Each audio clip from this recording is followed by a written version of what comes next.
And I've never had anything that's been any worth to God in my 50 years that wasn't born in agony. Never. Never. It's all been flesh otherwise. Flesh. And folks, I've been around the world again and listening to the cry of pastors, dead and empty, some treating their wives like animals.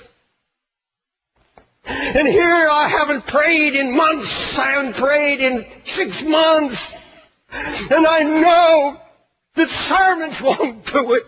I know that a new revelation won't do it, covenant won't do it. I know now. Oh my God, do I know it. Until I'm in agony. Until I have been anguished over it. I'm preaching sermons. Oh God, I'm preaching sermons. Then I said, no, it's too late. I don't have that much time. And all our projects, all our ministries, everything we do, where are the Sunday school teachers that weep over kids they know are not hearing and they're going to hell?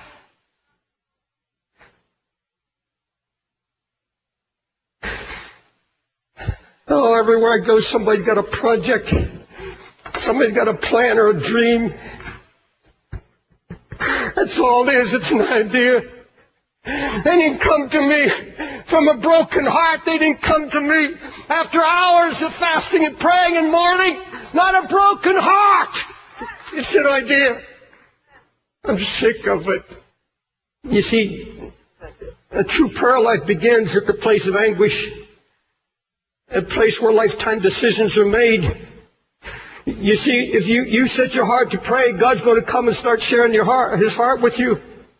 He's going to open up His heart, and I'll tell you, there's pain in His heart. But He sees, and so few to hear. He's going to show you the condition of His church. He's going to show you the condition of your own heart, and He's going to ask you a question. What is it to you? What is it? And that anguished servant has to make a decision. And everyone hearing me now, you're going to have to make this decision. I have to make it. You either get up from your anguished place, you walk out of the baptism waters of anguish. You say, I can't handle this. I can barely make it as it is. I don't want it. God, I have enough. I just want to be an ordinary Christian. I don't want to carry this kind of a burden. I don't want to have to weep over my family anymore. I'm just going to take it by faith. See, you have to make a decision. You're going to come and He says, now, if you're going to bear my burden, if you're going to be an instrument of restoration, if you are expecting somebody else to be an instrument to win your family or to do this work, you're mistaken. I've burdened your heart. I've given you my heart, and I've opened up my anguish to you, and I'm letting you feel it and share it so that it will bring you to your knees. Because it is there that I'll speak to you the word of direction. And that's what happened to Nehemiah. He came eventually out of the waters of anguish with a clear word that nobody could reject. He brought the city and nation to its knees. You find that in Nehemiah, the 8th chapter. You see, you either walk away and go back to your passivity and say, I'm just going to be an ordinary Christian, and there's no such thing. Or your heart begins to cry out, oh God, your name is being blasphemed. The Holy Spirit's being mocked. The enemy is out trying to destroy the testimony of the Lord's faithfulness, and something has to be done. You can't go unchallenged. Let's go back to these words. When I heard Jerusalem was broken down. You see, if he believed this theory that the need represents the call, you know what he'd done? He said, gentlemen, if you'll just wait, I'll pack my bags. Just give me a day or two. This is the kind of challenge that's my meat. I love it. Let's roll.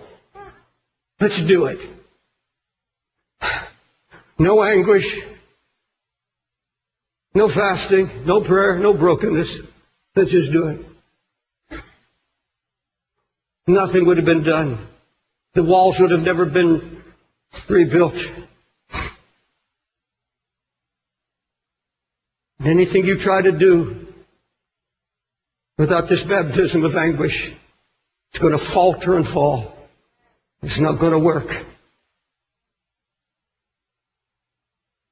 Here's what a sister wrote to me this past week. She said, Brother Dave, I'm so hungry for the Lord.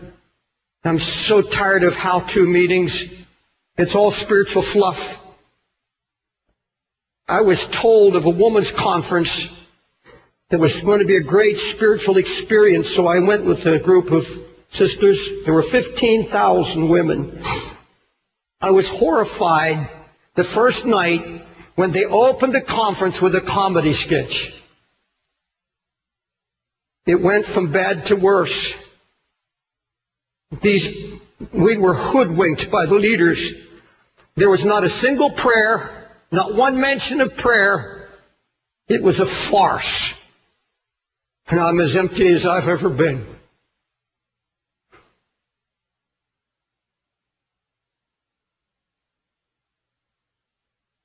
Prophet Amos cried out to such, woe to them that are ease in Zion, eating, chanting their music, but they're not grieved for the affliction of Joseph. And in the original Hebrew root word, they are not agonizing in prayer over the ruin in Joseph or Israel. They're not agonizing. They're not in anguish about the conditions. Comedy, yes. Happy singing, yes. Eating, fellowship, good time, yes. Weeping, anguish, praying, fasting, no, no, no. Do not have it. Folks, let me tell you something. Out of this baptism of anguish comes a marvelous thing that happens to those willing to submit to it. A marvelous thing. It's the instant, prompt knowing of God's voice. Instant. Now see, if you don't have a history of prayer, if you don't have this willingness to share God's heart, you get it by asking Him for it. He said, I'll give. I'm more willing to give you are to receive. This is something you ask. Oh God, I want to step out now and I want to know your heart. And when you begin to seek His face, you allow Him to melt and break you. You come into this communion with the Lord. Out of that experience, you see, God hasn't called us to live in anguish. This is the birth, this is the womb of something God is stirring, God wanting to accomplish in bringing out of ruin, restoration in your family, whatever it may be. He'll bring you down into this baptism. Now, just like the baptism waters, you come up, you come out. But you'll come out with this instant knowing of God's voice.